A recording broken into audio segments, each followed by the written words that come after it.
¿Qué secretos esconden estas civilizaciones? Chile precolombino es un periodo fascinante y diverso, ya que antes de la llegada de los europeos en el siglo XVI, el territorio chileno estaba habitado por una gran variedad de pueblos indígenas, cada uno con sus propias costumbres, tradiciones, lenguas y formas de vida. La geografía de Chile, con su extenso territorio que va desde el desierto de Atacama en el norte hasta la región más austral, en Tierra del Fuego. Debido a esta variabilidad en el clima y la geografía, los pueblos indígenas se adaptaron de manera única a su entorno. Las culturas del norte, como los aymaras y los atacameños, se adaptaron a la vida en condiciones desérticas y andinas. Su economía estaba basada en la agricultura de altura, como la quinoa, la ganadería de camélidos, como llamas y alpacas, y el comercio con otras culturas andinas.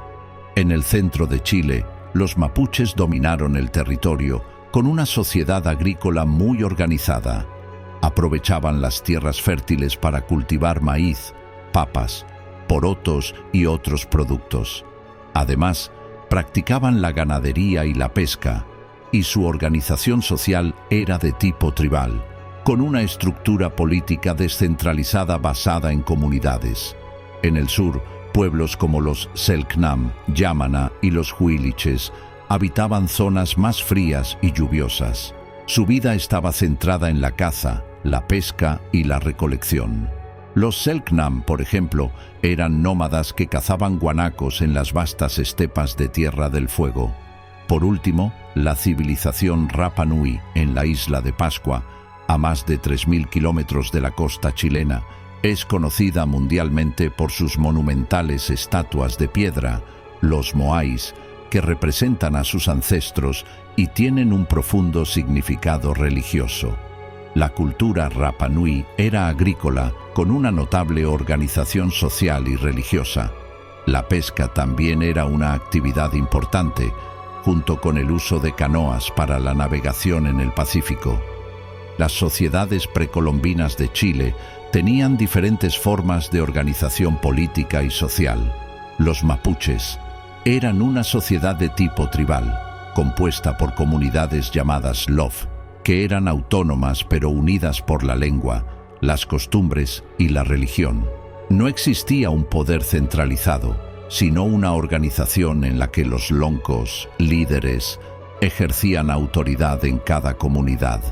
Los aymaras y atacameños tenían una organización social jerárquica, con líderes locales que se encargaban de gestionar la vida cotidiana y la agricultura en las tierras altas. Además, sus economías estaban basadas en el comercio de productos como la quinoa, la llama, los textiles y la cerámica. En cuanto a los Rapa Nui, su sociedad estaba estructurada alrededor de un sistema teocrático, donde los ariki, líderes religiosos y políticos, gobernaban, y su cultura estaba profundamente conectada con la religión y los ancestros.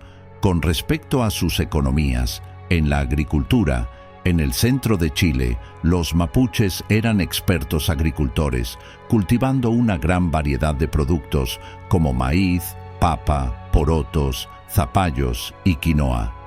En el norte, los aymaras y atacameños también cultivaban en las zonas de riego de los valles andinos, con cultivos adaptados al clima desértico, como la quinoa.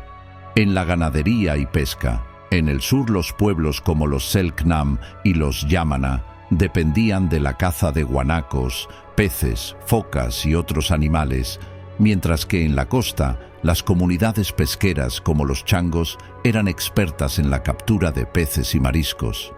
Los mapuches, por su parte, también tenían ganado y eran hábiles en la pesca en ríos y lagos.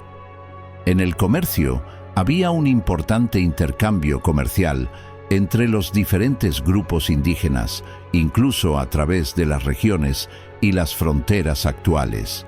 En el norte, por ejemplo, existía un intercambio de productos como sal, textiles, cerámica y productos agrícolas, mientras que en el sur las rutas comerciales se realizaban principalmente por mar y a través de los bosques.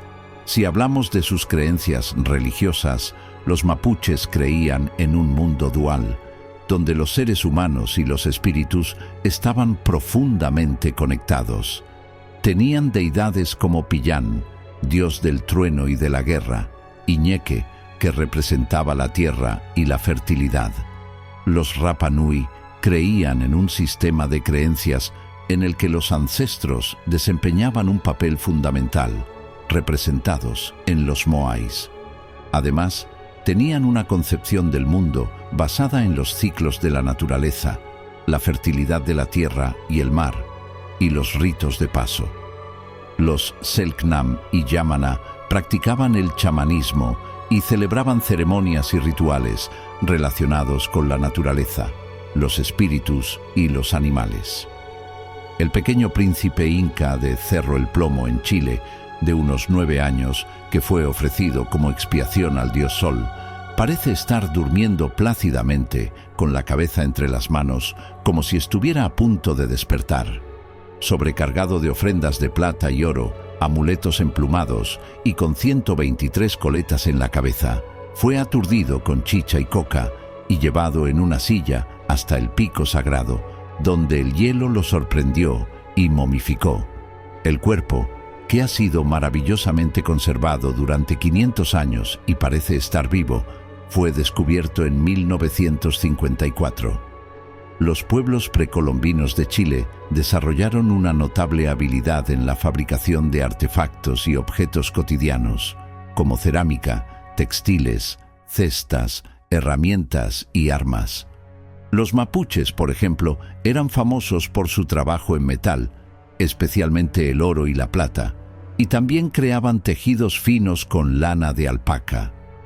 Una de las cámaras del tesoro más altas del mundo se descubrió a una altitud de 6.050 metros sobre el nivel del mar en la cima del volcán Pili, en los Andes chilenos. Al borde del extinto cráter se encontró un abanico de plumas rojas, cordones trenzados, un cinturón tejido, fragmentos de una túnica multicolor, una pulsera de cobre oxidado y un ídolo de plata. Estas ofrendas recuerdan el culto a los volcanes de los que se dice que ascendieron los pueblos indígenas. Este culto todavía se practicaba en la época de la conquista española. La arquitectura también era destacada, con los Rapa Nui creando los moais y los mapuches construyendo rucas, viviendas de madera y paja. En el sur, los Selknam y Yamana usaban pieles de animales para vestirse y crear refugios.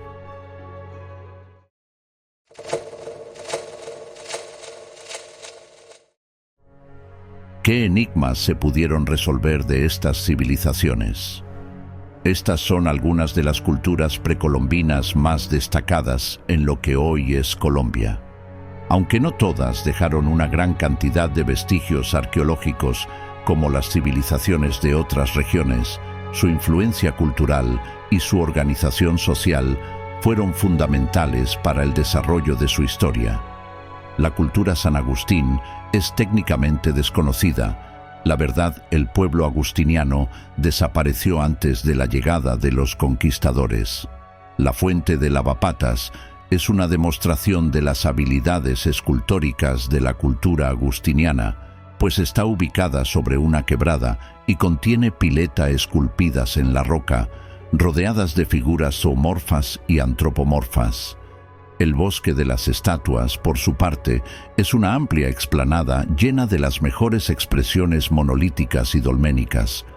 En esta explanada se admira tanto la sencillez de ciertas estatuas, como la preocupación por la ornamentación y el detalle de otras, figuras zoomorfas, amplios tocados, figuras de piedras con alusión al alter ego. Por otra parte, la cultura de tierra adentro también tuvo contribuciones a la estatuaria y la alfarería, pero esta entró más profundo en lo relacionado con el asunto de la vida y la muerte. Los vestigios más tangibles de ella son los hipogeos, que estos dejaron en Inzá, Cauca, donde casi el 80% de la zona es controlada por un resguardo a nombre de los paeces, aparentes descendientes de los habitantes de tierra adentro. En estos resguardos se habla una lengua autóctona que puede descender de la hablada por los tierradentro.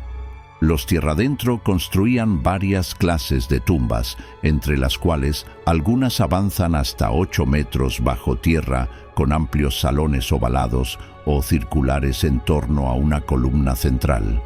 Estos están decorados con figuras zoomorfas y geométricas.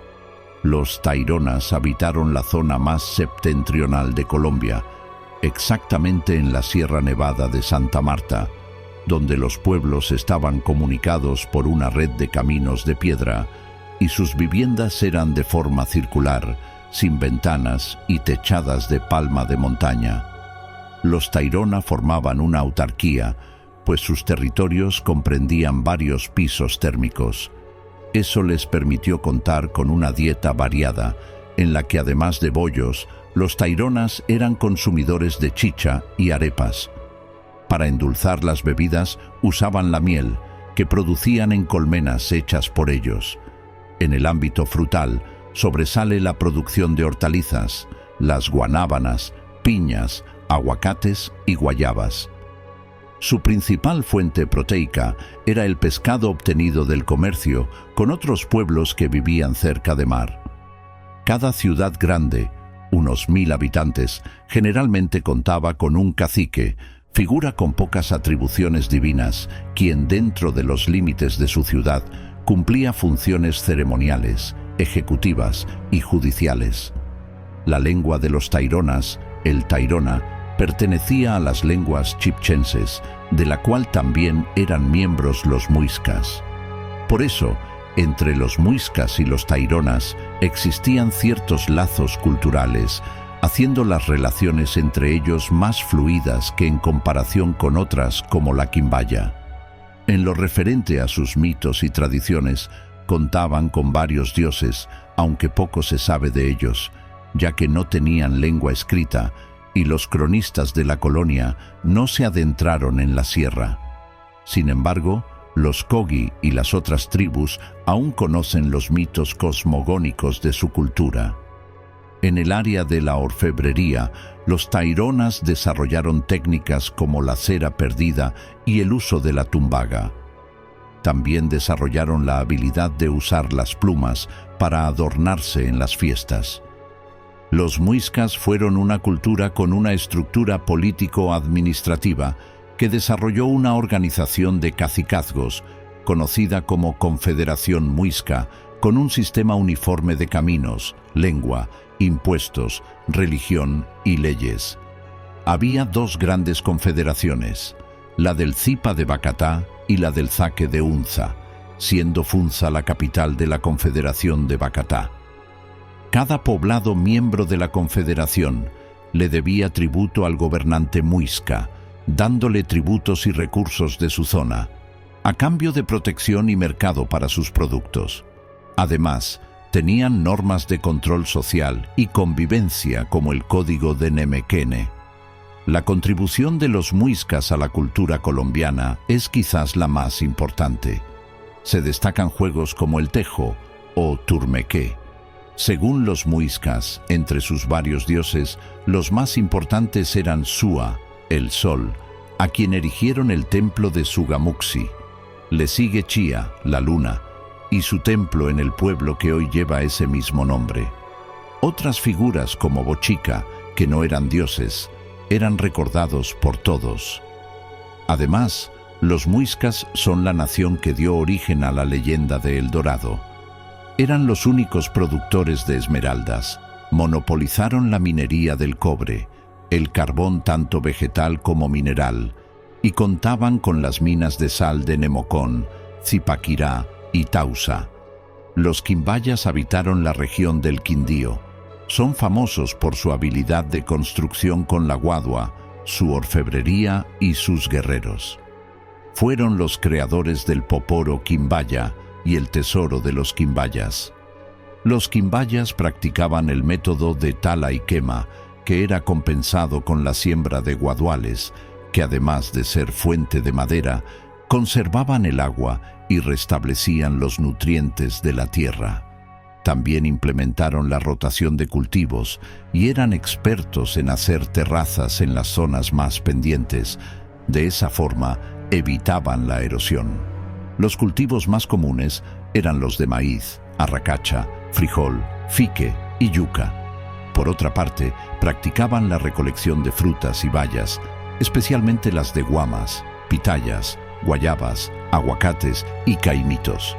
Además, recogían los panales silvestres para extraer miel, la cual consumían virgen, y también sacaban cera, que usaban para hacer las piezas de oro bajo la técnica de moldeo a la cera perdida. Los quimbayas eran cazadores de dantas, zarigüeyas, osos hormigueros y las preciadas guartinajas y venados.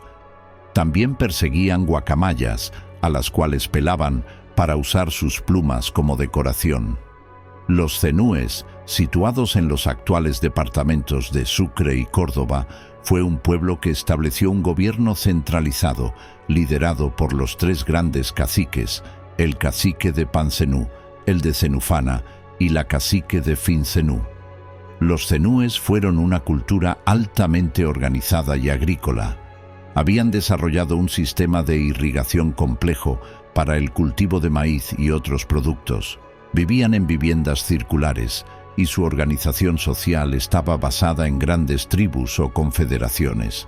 Tenían una lengua propia que pertenece a la familia Chibchan y destacaron por su habilidad en la creación de canastos y cerámica. La cultura capulí fue una civilización prehispánica que, aunque menos conocida, en comparación con otras culturas andinas como los incas o los muiscas, tuvo un importante papel en el sur de Colombia, especialmente en la región de Nariño. Su legado se evidencia en los restos arqueológicos encontrados, que dan testimonio de su habilidad en la agricultura, la cerámica y su organización social, además de su interacción con otras culturas cercanas. Por otro lado, la cultura tumaco presenta importantes diferencias. Se especializaron en alfarería ricamente decorada. La cultura tumaco fue definida inicialmente con base en hallazgos de algunos conjuntos cerámicos sacados de su contexto y sin una evidente asociación. Representan un conjunto de diversas culturas en un período de 2500 años.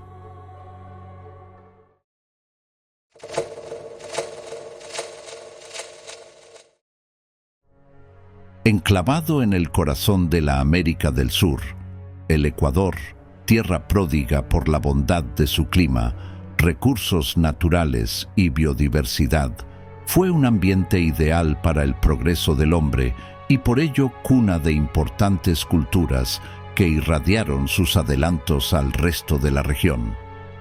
Asentada en las fértiles planicies fluviales del litoral ecuatoriano, surgió la cultura valdivia, situada en la costa suroeste de Ecuador, en la península de Santa Elena y sus alrededores. Es una de las civilizaciones más antiguas de América y se desarrolló alrededor de 3500 a.C. a 1800 a.C. Esta cultura se destacó principalmente por sus contribuciones a la cerámica y su organización social. Su economía se basaba principalmente en la agricultura, la pesca y la caza. Cultivaban productos como el maíz, yuca, zapallo y frijoles, utilizando métodos rudimentarios pero efectivos. Se piensa que fueron de los primeros en domesticar plantas en la región andina y la costa, lo que les permitió un estilo de vida más estable. Los valdivianos vivían en asentamientos rurales a orillas del mar, en lo que probablemente eran aldeas pequeñas. Las viviendas eran de estructura circular u ovalada, construidas con materiales locales como madera, caña y palma. Aunque no se han encontrado grandes complejos arquitectónicos, los hallazgos muestran que estos habitantes desarrollaron infraestructuras simples pero eficaces para protegerse de las inclemencias del tiempo y de posibles invasores. Uno de los aspectos más notables de esta cultura es el desarrollo temprano de la cerámica, lo que sugiere que los valdivianos tenían un nivel avanzado en términos de organización social y cultural. Se les reconoce por su cerámica fina, decorada con motivos geométricos y figuras humanas. Los valdivianos crearon piezas de cerámica como vasos, platos y figurillas, algunas de las cuales muestran formas estilizadas y detalles delicados. Uno de los tipos de cerámica más famosos de su cultura son las figurillas femeninas, que se cree que tenían un carácter ritual o simbólico, posiblemente relacionadas con la fertilidad. Estas figurillas eran modeladas a mano y tienen grandes ojos, y algunas veces las figuras están desproporcionadas, lo que podría sugerir un enfoque simbólico o ritualista. Ellos creían en una divinidad femenina que representaba la fertilidad de la tierra, la agricultura y la reproducción humana. Las figurillas con grandes ojos y características exageradas podrían simbolizar estos aspectos, y la conexión con la tierra y el ciclo agrícola era probablemente una parte esencial de su vida espiritual.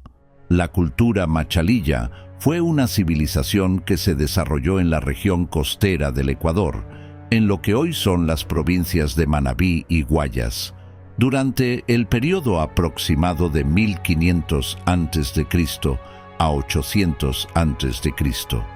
Esta cultura es conocida por ser una de las principales que habitaron la región del litoral ecuatoriano antes de la llegada de los incas, y su relevancia radica en sus avances en la cerámica, la agricultura y su influencia sobre otras culturas contemporáneas.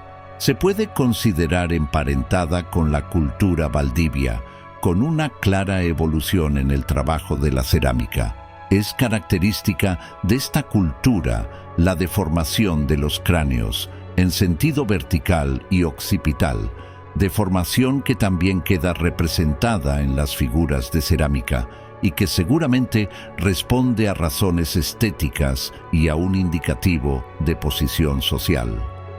También son característicos los recipientes con asas en forma de estribo y decoración con bandas rojas. Por evidencias presentes en 2 esqueletos que fueron encontrados en 1962, se ha podido conocer la práctica de la deformación del cráneo en un sentido. Esta manipulación de la forma del cráneo se la practicaba cuando el individuo estaba con vida y con toda seguridad desde sus primeros años. Los cañaris eran los antiguos pobladores del territorio de las provincias de Azuay y de Cañar. Fue una población precolombina conformada por experimentados agricultores y guerreros. Es particularmente conocida por su resistencia frente al Imperio Inca y existió entre los años 400 y 1500 después de Cristo. Esta cultura hablaba el idioma cañari, que hasta la fecha se considera propio de su población y estaba emparentado con el purujá. Actualmente no persiste como lengua hablada, pero sí se conservan algunas palabras de su vocabulario. Su alimentación estaba basada en la papa, maíz, trigo, habas, frijol, melloco, mashua o papa amarga y la quinoa. El cuy y la chicha de jora son platos típicos para ocasiones especiales. Las mujeres utilizaban polleras de diferentes colores, aunque normalmente negras. Igualmente llevan blusas blancas, bordadas, collares de perlas y aretes de plata. Los hombres usaban pantalón de tela, un poncho y un sombrero de lana. Como peinado ceremonial, los altos mandos solían rodear su cabeza con el cabello y se colocaban una corona delgada de palo. De esta manera, las otras poblaciones les distinguían como cañaris. La cultura yamacuaque se desarrolló principalmente en la zona costera de la provincia de Manabí, especialmente en los valles y las estribaciones de la Sierra de la Costa y a lo largo de los ríos Chón y Caro, cerca de la zona norte de la actual provincia de Guayas. El período de mayor esplendor de esta cultura se extendió desde 500 a.C. hasta aproximadamente 1500 después de Cristo, aunque su influencia continuó hasta la llegada de los incas en el siglo XV.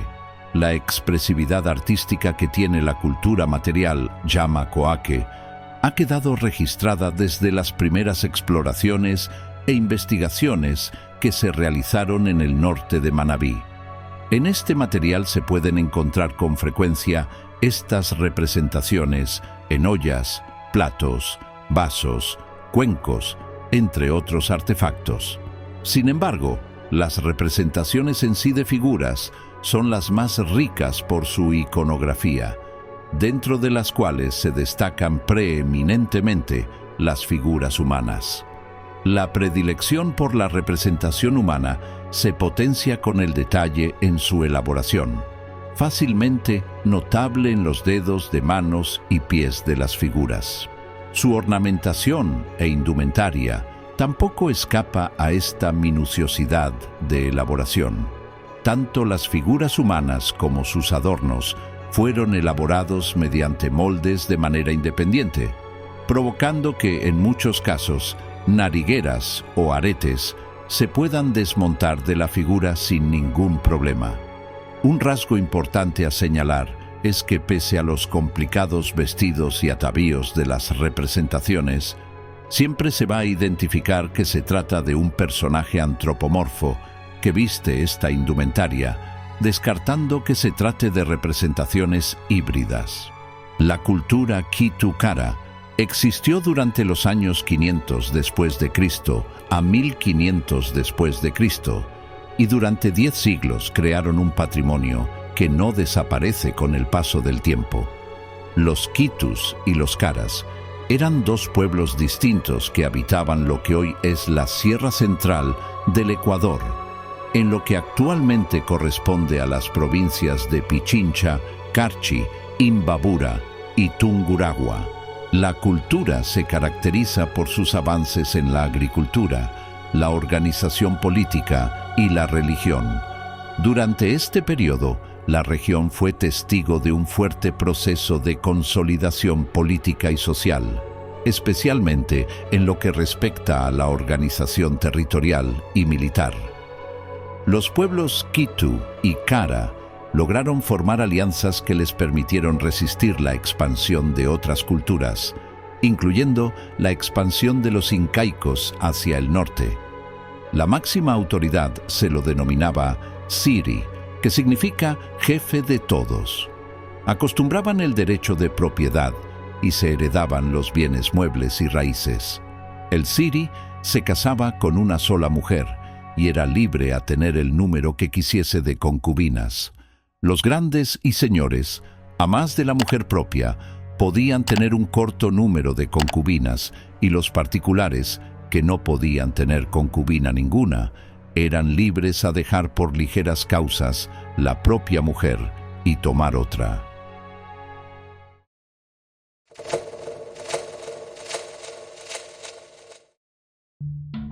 ¿Qué misterios se han resuelto sobre algunas de las culturas preincaicas más antiguas? En Argentina, las civilizaciones preincaicas fueron diversas y se distribuyeron principalmente a lo largo de su territorio, desde las regiones andinas hasta la región del Gran Chaco y las zonas del norte y el centro del país. Aunque las civilizaciones que habitaron la región andina de Argentina fueron influenciadas por el Imperio Inca, muchas de ellas tenían culturas propias y desarrollaron sus propias estructuras sociales, religiosas y económicas antes de la llegada de los incas.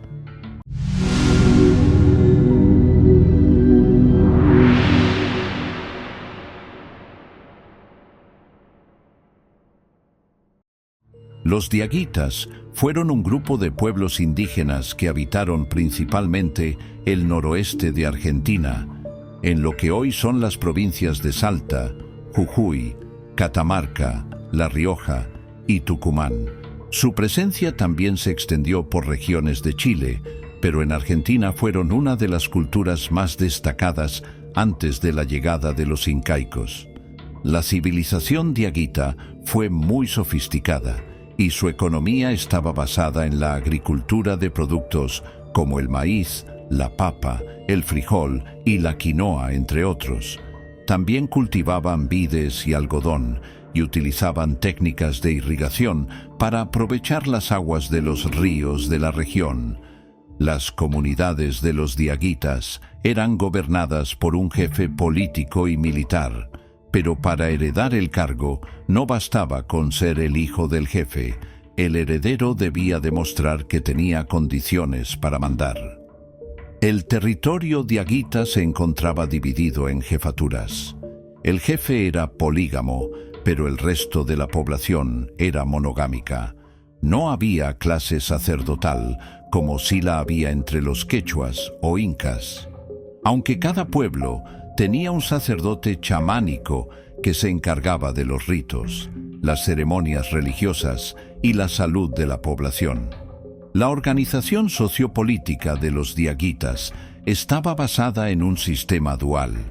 Cada valle era concebido como una unidad integrada por dos partes, el sector alto y el sector bajo de cada valle.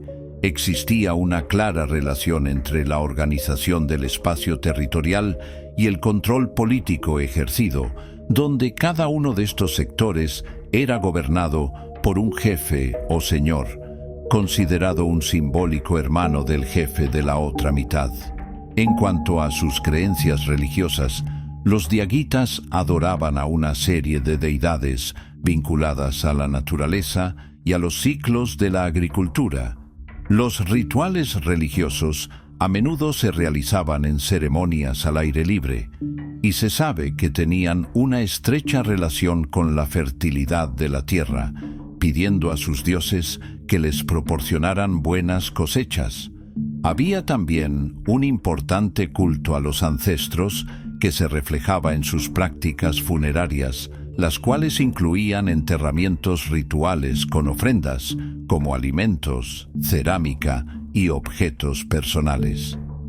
Antes del inicio de la era cristiana, entre los guaraníes se generó movimiento migratorio que produjo una escisión. Por una parte, los tupies se dirigieron hacia la costa atlántica y hacia el norte, tomando el curso del Amazonas y sus afluentes. Por la otra parte, el grupo de guaraníes se movía hacia el oeste y sudeste, tomando la cuenca del Río de la Plata. Las migraciones se dieron por diferentes motivos. Uno de ellos fue la búsqueda de la tierra sin mal. Se trata de una tierra fértil y apacible, donde se puede vivir a gusto, pero a ella puede sobrevenir el mal. Entonces hay que superarlo o abandonarla. Son males para los guaraníes una tierra agotada, que ya no es apta para la agricultura, o que en ella se produzcan muchas enfermedades, epidemias y muertes. O si hubiera desorden, desentendimiento y conflictos sociales o políticos entre los miembros y familias de la comunidad. Los guaraníes, empleando canoas y balsas para viajar por los ríos, escogían un lugar para instalarse que debía cumplir los requisitos del típico paisaje guaraní. Terrenos surcados por ríos, de alturas más bien bajas y temperaturas moderadas. Se trataban de pueblos migrantes.